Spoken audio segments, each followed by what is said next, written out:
शाम के 7 बज रहे थे। दिन भर की थकान के बाद निशा अपने छोटे से घर में आराम से बैठी थी। अचानक दरवाजे पर दस्तक हुई।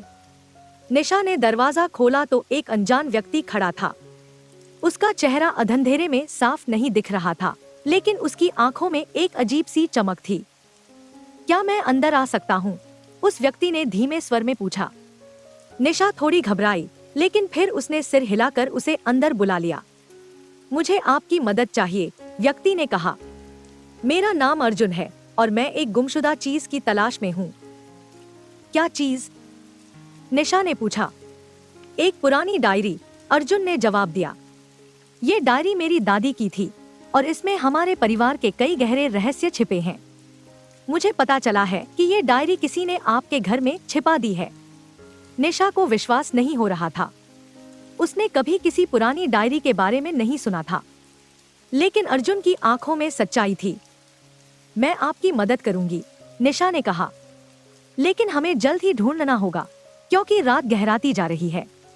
दोनों ने मिलकर घर के हर कोने की तलाश शुरू की। अंधेरी छत, पुराने बक्से, अलमारी की दराजें, सब कुछ खंगाला, लेकिन कुछ नहीं मिला। जैसे जैसे रात बढ़ती गई, वैसे वैसे उनकी उम्मीद कम होती गई।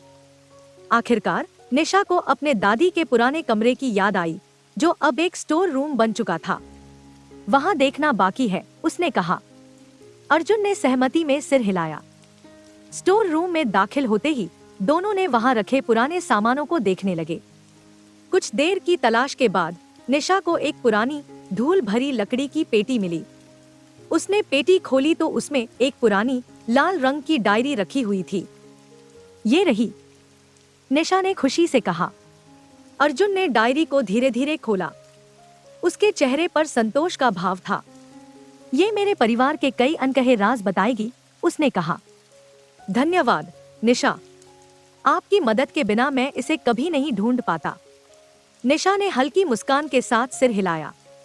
अर्जुन ने डायरी को सुरक्षित अपने बैग में रखा और निशा से विदा ली। जैसे ही वह दरवाजे से बाहर निकला, निशा ने उसकी आंखों में एक बार फिर वही अजीब चमक देखी। अर्जुन के जाने के बाद निशा ने राहत की सांस ली। उसने सोचा कि शायद ये एक सपने जैसा ही था, लेकिन अगले ही पल उसे एहसास हुआ कि उसके घर की दीवार पर एक पुरानी तस्वीर लगी थी। तस्वीर में एक महिला और एक बच्चे के साथ अर्जुन भी था। निशा ने गौर किया, ये वही डायरी थी जो अर्जुन के हाथ में थी। निशा को समझ में नहीं आया कि ये क्या माजरा था। उसने तस्वीर को ध्यान से देखा और पाया कि तस्वीर पर एक तारीख लिखी हुई थी, 1947। अर्जुन की आंखों में चमक अब निशा के लिए एक गहरा रहस्य बन चुकी थी। क्या अर्जुन सच में इंसान था या कोई आत्मा जो अपनी पुरानी डायरी की तलाश में थी?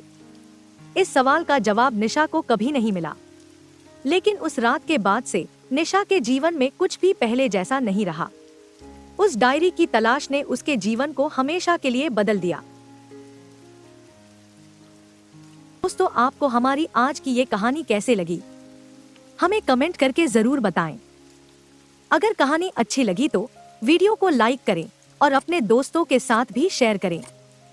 मिलते हैं अगली वीडियो में एक नई कहानी के साथ। दोस्तों, अगर आपके पास भी कोई कहानी है तो आप हमारे चैनल पर दिखाना चाहते हैं तो आप हमें अपनी कहानी डिस्क्रिप्शन में दिए गए ईमेल एड्रेस पे भेज सकते हैं।